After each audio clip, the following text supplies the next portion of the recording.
Hey, welcome back, my fellow history lovers. We're getting back into an episode, 10 Days That Changed the World, and this one is October 1962. It's called The World Holds Its Breath.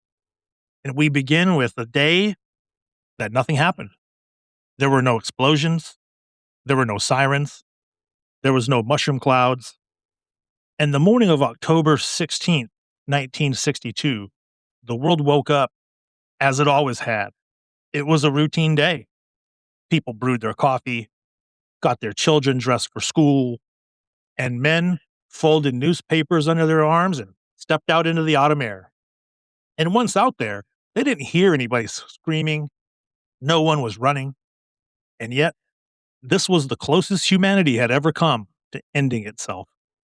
And it wasn't during a already burning war, and it's not in the chaos of an invasion, but during 10 days when nothing appeared to happen.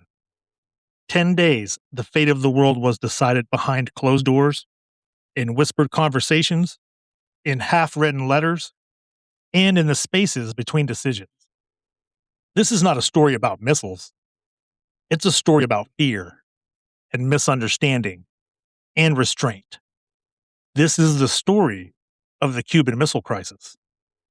And we have to ask, how did the world get here? And to understand October 1962, we need to understand fear. The Cold War was not fought with armies meeting in a field or airplanes and bombs. It was fought in the shadows through ideology, through influence, and through threats. By the early 1960s, the United States and Soviet Union were locked in a standoff that neither side fully understood. Each side believed the other side was the aggressor, and each side believed it was acting in a defensive manner. The United States had nuclear missiles in Turkey and Italy, and they were aimed directly at Soviet cities. From Washington, D.C.'s perspectives, they were simply deterrents. And from Moscow's perspective, they were a loaded gun at the front door. And then came Cuba. Just 90 miles from Florida, Fidel Castro had overthrown a quote-unquote U.S.-backed dictatorship, and he aligned himself with the Soviet Union. In 1961, the United States attempted to overthrow Fidel Castro in the Bay of Pigs invasion, and this invasion failed miserably. And Cuba expected another attack, and so did the Soviets. And Nikita Khrushchev made a decision he believed would protect both Cuba and the Soviet Union. He decided, I'm just going to place nuclear missiles on the island, but not to start a war, no sir, to prevent a war. And then October 14th comes along, and a U-2 reconnaissance plane was flying over Western Cuba.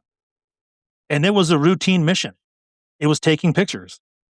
But the pictures it brought back were not routine. Analysts stared at the images.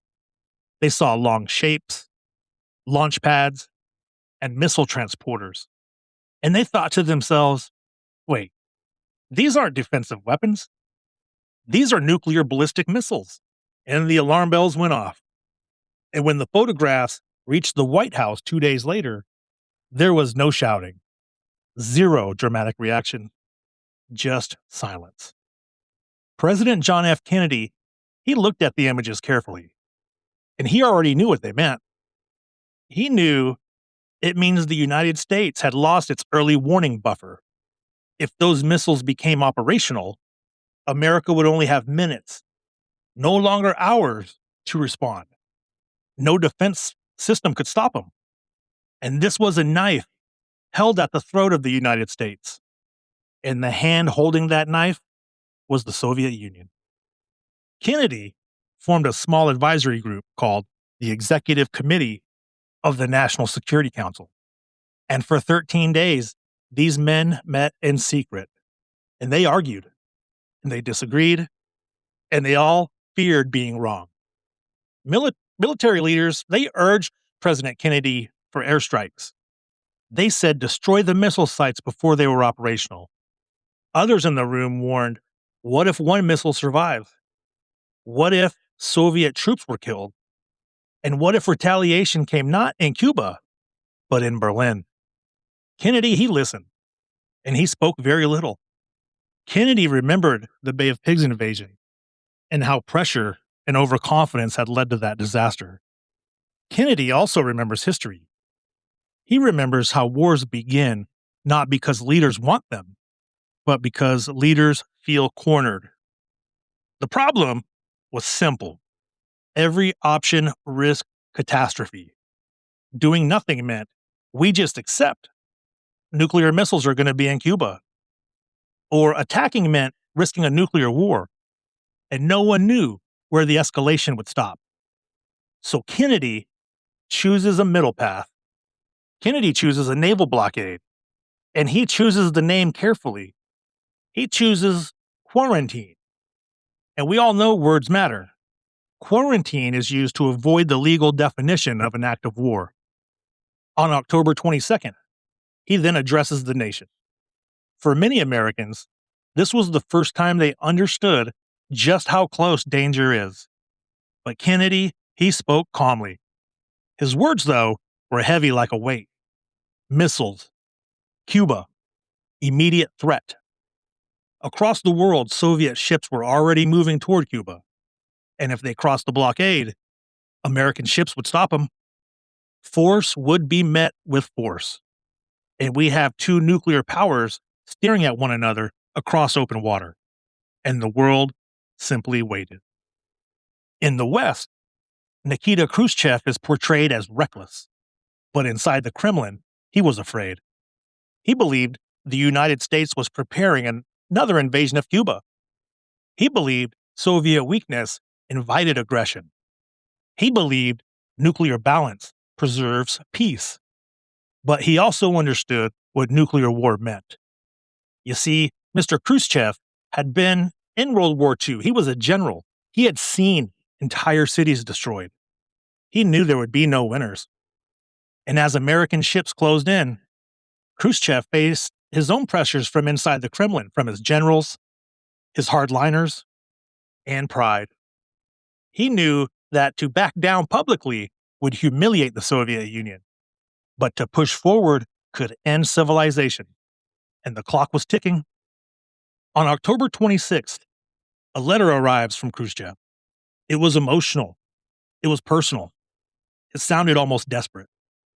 He spoke of children, of their mothers, of a world that could burn. He pleaded for understanding.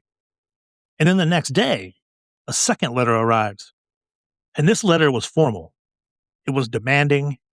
It insisted the U.S. remove missiles from Turkey in exchange for Soviet withdrawal from Cuba. That same day, disaster nearly struck. Another American U-2 plane was shot down over Cuba, and this time the pilot was killed.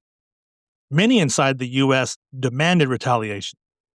And then another U-2 accidentally strayed into Soviet airspace near Alaska.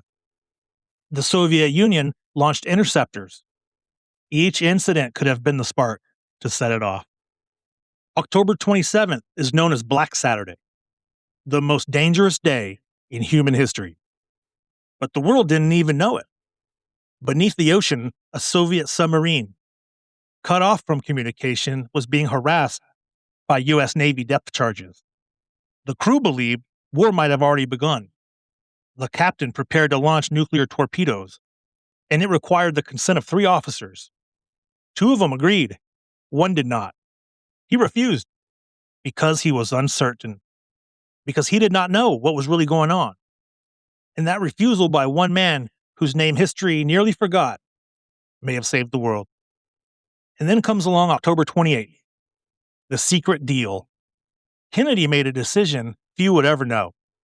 He responded only to Khrushchev's first letter. Publicly, the U.S. promised not to invade Cuba. Privately, America agreed to remove its missiles from Turkey. There would be no announcement, no celebration, only silence. On October 28th, Khrushchev announced the missiles would be withdrawn. The crisis ended, not with victory, but with survival. The Cuban Missile Crisis did not end the Cold War, but it changed it. Hotlines were installed, arms control began. Leaders learned that nuclear weapons were not symbols of strength, but instruments of annihilation. These 10 days taught humanity something terrifying.